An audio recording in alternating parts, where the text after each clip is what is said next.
Maoist విప్లవోద్యమాన్ని 2 దశాబ్దాల పాటుగా నడిపిన హిడ్మా రాజే దంపతుల అధ్యయనం ముగిసిపోయింది. వేలాది మంది ఆదివాసీల కన్నీళ్ల మధ్య హిడ్మా రాజక్కల యొక్క అంతిమ యాత్ర అందరినీ కంటతడి పెట్టించింది. ఎన్కౌంటర్లో చనిపోయిన తర్వాత తొలిసారి బాహ్య ప్రపంచంలోకి హిడ్మా భార్య రాజే అలియాస్ రాజక్క పేరు వినిపించింది. అయితే 2 దశాబ్దాల విప్లవోద్యమంలో తన వ్యక్తిగత జీవితం, భార్య వివరాల్ని ఎక్కడ కూడా బయటి ప్రపంచానికి తెలియకుండా హిడ్మా చాలా గోప్యంగా ఉంచాడు. చివరికి మారేడుమిల్లి అడవుల్లో నవంబర్ 18వ తేదీన జరిగినటువంటి ఈ ఎన్కౌంటర్లో ఇద్దరు కూడా వారి ప్రయాణాన్ని ముగించేశారు. చితి వరకు కూడా కలిసే నడిచారు ఈ హిడ్మా రాజక్క దంపతులు. అసలు ఎలా కలిశారు, వీరి మధ్య అసలు ప్రేమ ఎలా ఏర్పడింది అనేది ఇప్పుడు ఈ వీడియోలో పూర్తిగా చూసే ప్రయత్నం చేద్దాం. వీరిద్దరిది రెవల్యూషన్ మధ్య పుట్టిన ప్రేమ, అంటే ఒక విప్లవోద్యమం మధ్యలో పుట్టినటువంటి ప్రేమ. విప్లవం బాటే వీళ్ళ ఎజెండా, విప్లవం బాటే వీళ్ళ అజెండా, అన్నీ కూడా ఆ విప్లవం బాట మధ్యలో నుంచి పుట్టినవే. విద్రోహం, తుపాకుల మోతల మధ్య, రక్తపాతం మధ్య నిండినటువంటి బస్తర్ అడవుల్లో మొలకెత్తింది ఈ అనుబంధమైనటువంటి ఒక మావోయిస్టుల ప్రేమ. సో ఈ ప్రేమకి అనుబంధంగా పెద్ద ఎత్తున మావోయిస్ట్ విప్లవ ఉద్యమాలు కూడా పుట్టాయి. సుక్మా జిల్లాకు చెందినటువంటి హిడ్మన్న, వీరాపురం గ్రామానికి చెందినటువంటి రాజక్క బాలల దళంలో ముందుగా చేరారు. అంటే చిన్న పిల్లలు ఉన్నటువంటి ఆ దళంలో చేరారు. అయితే పీపుల్స్ లిబరేషన్ గెరిల్లా ఆర్మీ తొలి ప్లాటూన్లో వీరిద్దరూ సభ్యులుగా తొలిసారిగా కలిసి నడిచారట. బాలలకు సంబంధించిన దళంలో, ఆ తర్వాత ప్లాటూన్లో కూడా సభ్యులుగా వీరిద్దరు కలిసి నడిచారట. 5వ తరగతి వరకే అటు హిడ్మా చదువుకున్నారు, కానీ ఇతర భాషలపైన చాలా పట్టు పెంచుకున్నారు ఆయన. ఆ భాషలు మాట్లాడడంలో, ఆ భాషల్ని రాయడంలో కూడా. అయితే హై స్కూల్ విద్యను పూర్తి చేసిన తర్వాత రాజక్కతో మొదటిసారిగా ఆయనకి పరిచయం ఏర్పడింది. ఇద్దరిలో కూడా పెద్ద ఎత్తున వారి యొక్క దేహ దారుఢ్యం కానివ్వండి, ఎత్తు, బలం, చురుకుదనం అన్నీ కూడా రిజంబుల్గా ఉండేవట. అంటే ఇద్దరికి కూడా సమానంగా ఉండేదట. ఇద్దరు కూడా ఒక రకంగా ఒకేలా కనిపించేవారట. ఇది అందరినీ ఆశ్చర్యానికి గురి చేసింది. ఈ నేపథ్యంలోనే 2007లో రాజక్కకు హిడ్మా లవ్ లెటర్ రాశాడట. మొదటిసారిగా వాళ్ళు లెటర్ రాసుకుంది ఎప్పుడంటే, అంటే 2007లో రాజక్కకి హిడ్మా తన లవ్ని ఎక్స్ప్రెస్ చేస్తూ ఒక లెటర్ రాశాడట.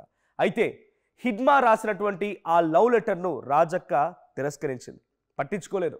తనకి విప్లవోద్యమంలో తన వెంట నడిచిన ఆయన అటువంటి భావాజాలంతో ఉన్న, ఇద్దరు దేహదారుఢ్యం ప్రకారంగా బలం, ఎత్తు అన్ని రకాలుగా ఓకేగా ఉన్నా, అన్ని రకాలుగా సరిసమానంగా ఉన్నా, రాజక్క హిడ్మా రాసిన లవ్ లెటర్ని తిరస్కరించిందట. అయితే హిడ్మా నిరాశ పడకుండా, పట్టు వదలకుండా తనని ప్రేమిస్తూనే ఉన్నాడట. ఆ రకంగా తనని వివాహం చేసుకోవడం కోసం, తన ప్రేమను పొందడం కోసం ప్రయత్నిస్తూనే ఉన్నాడట. తన ప్రేమను వివిధ రూపాల్లో ఎప్పటికప్పుడు వ్యక్తపరుస్తూ వచ్చేవాడట ఈ హిడ్మా. రాజక్కతో కలిసి నడిచేవాడట. సుమారు 2 ఏళ్ల తర్వాత హిడ్మా ప్రేమకి గ్రీన్ సిగ్నల్ ఇచ్చింది, పచ్చ జెండా ఊపింది రాజక్క. అయితే వీరిద్దరి విషయంలో పార్టీ పెద్దలకు తెలియడంతో వారి అనుమతితోనే అదే అడవిలో ఇద్దరు ఒకటయ్యారు.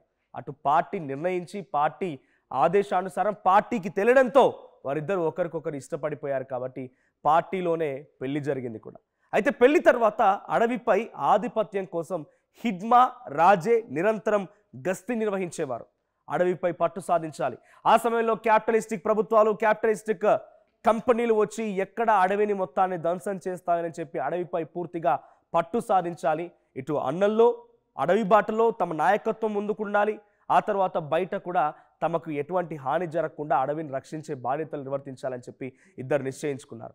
అప్పటి వరకు ఐఈడీలతోనే అంబుష్లు పన్నుతూ ముందుకు సాగినటువంటి గెరిల్లా దళాలకు హిడ్మా కొత్త వ్యూహాలు నేర్పించాడు. ఐఈడీలు అమర్చి భద్రతా బలగాలని ఏ రకంగా ఉచ్చులోకి దింపడంలో హిడ్మా నైపుణ్యం కలిగిన వ్యక్తిగా ఆయన ఇవన్నిటిని కూడా నేర్పించాడట దళానికి. ఎవరి ఊహలకు ఆయన వ్యూహరచన అందేది కాదట, ఎవరిని కూడా పట్టించుకునేవాడు కాదట. తన వ్యూహాన్ని రచించాలనుకున్నప్పుడు తప్పకుండా అది ఎట్టి పరిస్థితుల్లో ఫెయిల్ అవ్వకుండా ముందుకు తీసుకెళ్లడమే తన ఎజెండాగా ఉండేదట. అయితే జీరామ్ ఘాట్, భూర్కాపాల్ ఘటనల తర్వాత దేశంలోనే అత్యంత ప్రమాదకర నక్సలైట్ హిడ్మా ఈ రకంగా పేరు పొందాడు. సో అత్యంత ప్రమాదకరమైన నక్సలైట్గా హిడ్మాకి పేరు వచ్చింది. హిడ్మా వ్యూహ ఆచరణతో కొద్ది సమయంలోనే కేంద్ర కమిటీ దృష్టిలో పడ్డాడు.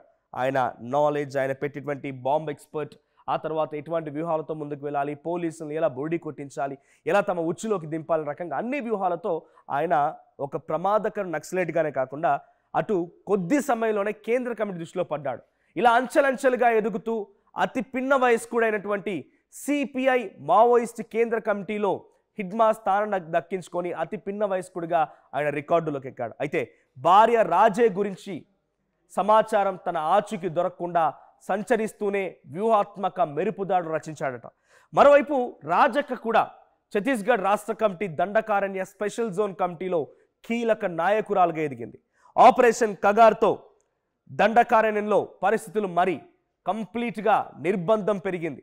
దీంతో హిడ్మా తన ఆనవాలు దాచుకుంటూ తన భార్య వివరాలను కూడా బయటికి తెలియకుండా జాగ్రత్త పడ్డాడు. కానీ ఆపరేషన్ కగార్ నేపథ్యంలో చాలా ఏళ్ల తర్వాత మొదటిసారిగా బస్తర్ అడవులు విడిచి భార్యతో కలిసి ఏపీలోని మారేడుమిల అడవులోకి ప్రవేశించాడు. అనంతరం నవంబర్ 18వ తేదీన తెల్లవారుజామున ఆపరేషన్ సంభవ్ పేరిట రహస్య ఆపరేషన్ చేపట్టి హిడ్మా అతని భార్య రాజేతో సహా మరికొంతమందిని కూడా ఒకే సంఘటనలో ఎన్కౌంటర్ చేసి హతమార్చారు భద్రతా బలగాలు. చివరి క్షణాల్లో భార్య మాట హిడ్మా వినలేదు. లొంగిపోదామని భార్య పలుమార్లు చెప్పినా, అటు హిడ్మా తల్లి నుంచి కూడా అనేక సార్లు లెటర్లు లేఖల ద్వారా వచ్చినా, బహిరంగంగా తన తల్లి కూడా రా హిడ్మా జనజీవన స్రవంతిలో కలిసిపో అని చెప్పినా కూడా ఆయన అటు ఎవ్వరి మాట వినిపించుకోలేదట. అయితే కుటుంబం సంతానం అన్నది వద్దే వద్దని విప్లవానికి జీవితాన్ని అంకితం చేశారు ఇద్దరు కూడా. చివరకు ఒకే చితిపై బూడిదయ్యారు. విప్లవం తిరుగుబాటు రక్తపాతమైనటువంటి బస్తర్ నేలపై మొలకెత్తిన ప్రేమ చివరికి వాటి మధ్య ముగిసింది. ఈ ఇద్దరు విప్లవోద్యమంలో నడిచినటువంటి ఆ బాటలు విప్లవోద్యమంలోనే వారి ప్రేమ చిగురించింది. విప్లవోద్యమంలోనే వారి ప్రేమ అంతిమమైంది, అస్తమించింది కూడా. చిగురించింది అక్కడే, ఉదయించింది అక్కడే, అస్తమించింది అక్కడే, పూర్తిగా అంతమైంది కూడా అక్కడే. వీరి ప్రేమ కేవలం మీకు అర్థమవడం కోసం మాత్రమే ఈ వీడియో చేయడం జరిగింది. సో వీరిద్దరి ప్రేమ పైన మీ అభిప్రాయం ఏంటి కామెంట్ చేయండి. చరిత్ర సృష్టించినోడు ఇప్పుడు ఆ చరిత్రని తిరగరాయబోతున్నాడు. అబద్ధాల గోడల్ని బద్దల కొట్టి నిజాలను రాగా మీ ముందుంచబోతున్నాడు. నిజమైన వార్తల కోసం వెంటనే డౌన్లోడ్ చేసుకోండి రా యాప్ని.